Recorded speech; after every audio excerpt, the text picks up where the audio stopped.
JT.fr, fournisseur officiel de football.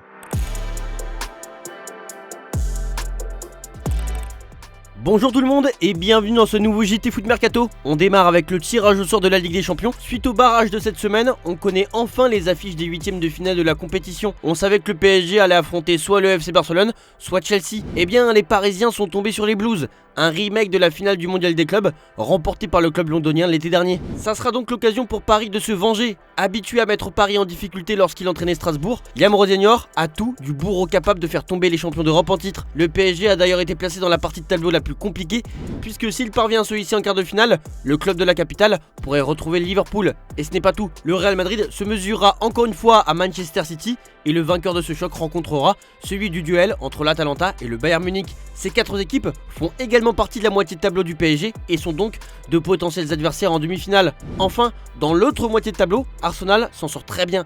Les Gunners joueront contre le Bayer Leverkusen avant d'envisager un quart de finale face au gagnant du match entre Bodo Glimt et le Sporting Lisbonne. De son côté, Newcastle défiera le FC Barcelone, tandis que l'Atlético de Madrid recevra Tottenham. Pour rappel, les huitièmes de finale se disputeront les 10, 11 et 17-18 mars. La saison dernière, les Merengues avaient éliminé les Sky Blues en barrage, mais cette fois, les deux équipes s'affronteront en huitième de finale. Un nouveau choc qui va aider City à grandir, selon Pep Guardiola. Pour notre club, plus on joue contre les meilleures équipes de toute l'histoire de cette compétition, plus on apprend, plus on s'améliore et plus on devient meilleur à l'avenir, a-t-il déclaré en conférence de presse. Et d'ailleurs, en conférence de presse, Luis Enrique, lui, a réagi après avoir appris que le PSG allait affronter Chelsea. Les tirages au sort fascinants, comme d'habitude. Je suis très content, comme d'habitude. Nous n'attendons pas aucune chose différente à ce que montre le tirage au sort. On est content, ce sera fascinant de jouer contre une des meilleures équipes anglaises que nous connaissons bien. Aucun sentiment de revanche, ce sont différentes compétitions. Mais ce qui représente ce tirage au sort, c'est notre semaine. On est habitué. Le coach de Chelsea, Liam Rosignol, s'est lui aussi montré enthousiaste après le tirage au sort en voyant les Blues face au PSG en huitième de finale de la Ligue des Champions. So excited. PSG are a fantastic team. Obviously, I have experience of playing against them in France. They're a team that I've always admired. I think Lewis done an incredible job there. These are the games you live for. These are the games that you come into football for, and it's going to be a great tie between two fantastic teams. And I'm really looking forward to it, but we've got another 3 games before that I need to focus on. Le FC Barcelone pouvait tomber contre le PSG ou Newcastle en huitième de finale. Finalement, les Blaugrana ont hérité des Anglais. Un adversaire a priori plus abordable puisque les culés avaient battu les Magpies à St James Park en septembre dernier. Interrogé sur ce tirage à la veille de la réception de Villarreal, Hansi Flick ne fanfaronnait pas à l'idée d'avoir évité le PSG. Tous les matchs sont importants. Je ne me réjouis pas de ne pas affronter le PSG. Il faut respecter l'adversaire. Tout le monde veut atteindre la finale et Newcastle a également envie de remporter la Ligue des Champions. Tous les adversaires sont difficiles, tous les matchs sont importants. Cela ne sera pas facile, il faut respecter l'adversaire. Newcastle a également envie de jouer, a-t-il confié. Après le tirage au sort de la Ligue des Champions, c'est au tour de la Ligue Europa de dévoiler les affiches de ces huitièmes de finale. Qualifiés sur la pelouse de l'Étoile Rouge de Belgrade, hier en barrage, le LOSC évite l'OL pour affronter Aston Villa. De leur côté, les Lyonnais défieront le Celta Vigo. La semaine européenne a d'ailleurs été contrastée pour le football français, malgré le nul spectaculaire entre le Paris Saint-Germain et l'AS Monaco en Ligue des Champions, et la qualification du LOSC en Ligue Europa. Sur le plan comptable, la France recule à la 7ème place de la saison 2025-2026 au coefficient UEFA. La Pologne passe devant grâce aux performances de ses clubs en compétition européenne. Le rêve de rattraper l'Allemagne au classement sur 5 ans est désormais définitivement abandonné. Conséquence directe, aucune place européenne supplémentaire ne pourra être gagnée pour 2027-2028. L'objectif devient donc défensif, conserver la 5ème place générale face à la pression du Portugal. 4 clubs français restent en lice pour sauver la fin de saison européenne. Il s'agit de l'Olympique Lyonnais, du PSG, de Strasbourg et du LOSC. Leur parcours en huitième de finale sera crucial pour accumuler des points UEFA. Sans résultat fort, la France risque une fin de saison européenne sous forte pression. On le sait depuis le début de la semaine, Achraf Hakimi a été renvoyé devant la cour criminelle pour viol. L'international marocain fait l'objet d'une enquête depuis des faits intervenus en 2023. Une jeune femme assure avoir été violée par le joueur du PSG à son domicile. L'ouverture d'une enquête a abouti à la mise en examen du latéral droit.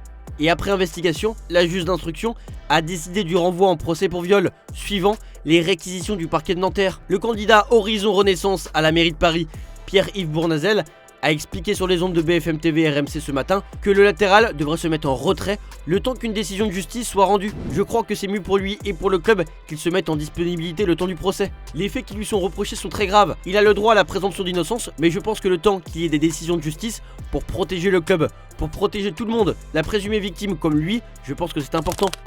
Longtemps comparé à son frère Désiré Doué, Guéla Doué n'était pas considéré comme un talent évident au Stade Rennais. Jugé en retard chez les jeunes, il a dû se battre pour signer en pro en 2021. Ses débuts en Ligue 1 puis les départs de concurrents lui ouvrent enfin la porte. Son transfert à Strasbourg en 2024 marque un vrai déclic dans sa carrière. Il s'impose rapidement comme titulaire indiscutable et devient international ivoirien. À 23 ans, il est considéré comme l'un des meilleurs latéraux droits de Ligue 1, derrière bien sûr Achraf Hakimi. Son profil complet, solide défensivement et utile offensivement, attire les recruteurs. Annoncé proche de l'AC Milan, il a finalement prolongé son aventure en Alsace. Mais l'intérêt de grands clubs comme Chelsea confirme sa nouvelle dimension. Son parcours est tout simplement bluffant. On part à l'étranger désormais.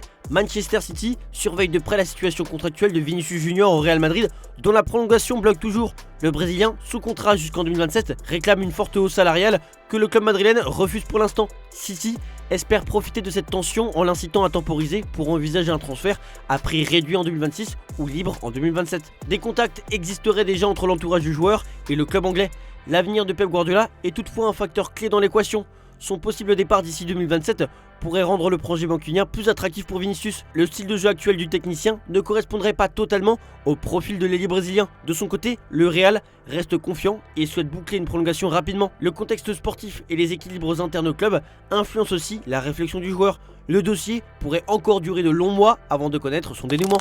Pep Guardiola a profité de son temps libre pour rendre visite à l'un de ses anciens clubs, Brescia, où il a évolué durant la saison 2001-2002. Il Giornale di Brescia indique que l'Espagnol a passé 3 jours dans la cité lombarde, une visite qui n'est bien évidemment pas passée inaperçue. Guardiola en a profité pour assister à un match de l'actuel pensionnaire de Série C, mais pas seulement. Le média italien assure que le coach de City s'est également entretenu avec l'ancien coach de l'Olympique de Marseille, Roberto De Zerbi. L'Italien lui a peut-être parlé de sa fin d'expérience mouvementée sur la canebière. La nouvelle va certainement ravir les fans du FC Barcelone ce vendredi. En effet, après de nombreuses semaines à vouloir obtenir la licence 1C au Spotify Camp Nou, les dirigeants ont enfin pu entrevoir la prochaine date de l'agrandissement du nombre de places dans le stade. Le club barcelonais, qui a présenté la documentation nécessaire, attend le feu vert pour pouvoir rouvrir la partie fermée et a déjà activé le processus pour que les membres acquièrent leur siège, comme indique Sport. Désormais, toutes les parties de l'équation sont optimistes quant à la possibilité que la licence puisse arriver dans moins d'un mois, et ce afin d'augmenter la capacité du stade à 62 000 spectateurs. Ce jour de fête est d'ailleurs prévu le 15 mars face à Séville, si tout est conforme aux règles et si le stade ne réserve pas de mauvaises surprises comme précédemment. Malgré le fait que le club voulait voir leurs joueurs affronter l'Atlético de Madrid en demi-finale de Coupe du Roi devant tous leurs supporters, la patience est une nouvelle fois demandée au peuple catalan. On passe aux officiels désormais. 18ème de Liga, Mallorca a annoncé cette semaine le licenciement de son entraîneur Ragoba Arrasete.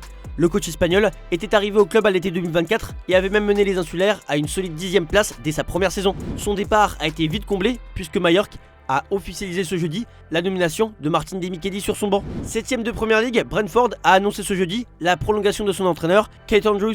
Nous sommes ravis d'annoncer que Keith Andrews a signé un nouveau contrat en tant qu'entraîneur-chef jusqu'à l'été 2032, indique ainsi le communiqué des Bees. Lionel Messi est très souvent sollicité par des supporters qui veulent prendre des selfies avec lui sur les terrains. Sauf que cette fois-ci, ça ne s'est pas passé comme prévu. On vous laisse avec ça, c'est notre image du jour. Merci à vous de nous suivre chaque jour et on se retrouve demain matin pour la revue de presse de Foot Mercato. Ciao ciao. Players trying to take a picture with Lionel Messi. Messi is taken down. This is exactly